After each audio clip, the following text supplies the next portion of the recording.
अवघ्या 5 महिन्यातच नवी मुंबईतल्या प्रस्थापित राजकारण्यांना सळो की पळो करून सोडणारे तुकाराम मुंढे यांच्या विरोधात सगळे एकवटलेत। नवी मुंबई महापालिका आयुक्त पदावरून मुंढेंची उचलबांगडी करण्यासाठी सत्ताधारी राष्ट्रवादी काँग्रेससह विरोधी पक्षातल्या शिवसेनेचीही युती झाली।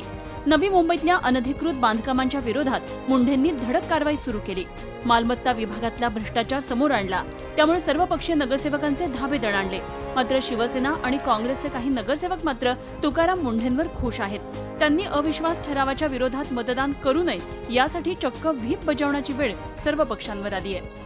मुंढेंच्या विरोधातल्या अविश्वास ठरावाला पाठिंबा द्यायचा की नाही याबाबत शिवसेनेतच गोंधळ असल्याचं चित्र दिसतंय। एकीकडे खासदार राजन विचारे आणि उपनेते विजय नाहटा यांनी नगरसेवकांना व्हीप जारी केलाय, तर दुसरीकडे याबाबत आपलाच निर्णय अंतिम असेल असं उद्धव ठाकरेंनी स्पष्ट केलंय। मी तिथल्या लोकांना आज नाही तर उद्या बोलवतो आहे आणि ती पूर्ण भूमिका तिथल्या सगळ्यांचं म्हणणं ऐकून घेतल्यानंतर मी मांडेन। कारण त्याला दोन्ही बाजू आहेत, तर नेमकं खरं काय खोटं काय ते बघून घेऊ। व्हीप जरी काढला असला नसला तरी माझ्याकडे एखादी गोष्ट आल्यानंतर मला जे काय करायचं तो निर्णय मी घेईन। भाजपनं याबाबतीत आपली भूमिका अद्याप स्पष्ट केलेली नाही। दरम्यान सगळे राजकीय पक्ष मुंढेंविरोधात एकवटले असताना सामान्य नागरिकांचा मात्र त्यांना भरभरून पाठिंबा मिळतोय। बरेच लोक म्हणतात की ते कायद्याने काम करत नाहीत, अरे जर ते कायद्याने काम करत नसतील तर मला सांगा, ही राजकारणी मंडळी त्यांना एक दिवस देखील सोडतील का? कोणच त्यांना सोडणार नाही।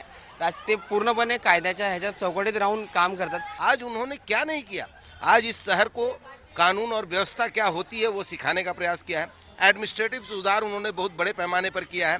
आपका रेवेन्यू इंक्रीज किया है, आपकी फिजूल खर्ची को रोका है, आपके लोगों में विश्वास जताया है कि नहीं एडमिनिस्ट्रेशन काम कर रहा है। ये सब करने के बाद अगर आप उनका विरोध कर रहे हो तो आपको कुछ तो कारण बताना होगा कि क्यों विरोध कर रहे हो। जनतेचा वाढता पाठिंबा आणि काही नगरसेवकांचं छुपं समर्थन यामुळेच व्हीप काढण्याची वेळ 3 प्रमुख पक्षांवर आली आहे। कर्तव्यदक्ष अधिकाऱ्यांना अशा प्रकारे पदावरून हटवणं योग्य आहे का याचा विचार करण्याची वेळ आली आहे। Swati Naik, Zee media, Navi Mumbai. Zee 24 तास रहा एक पाऊल पुढे।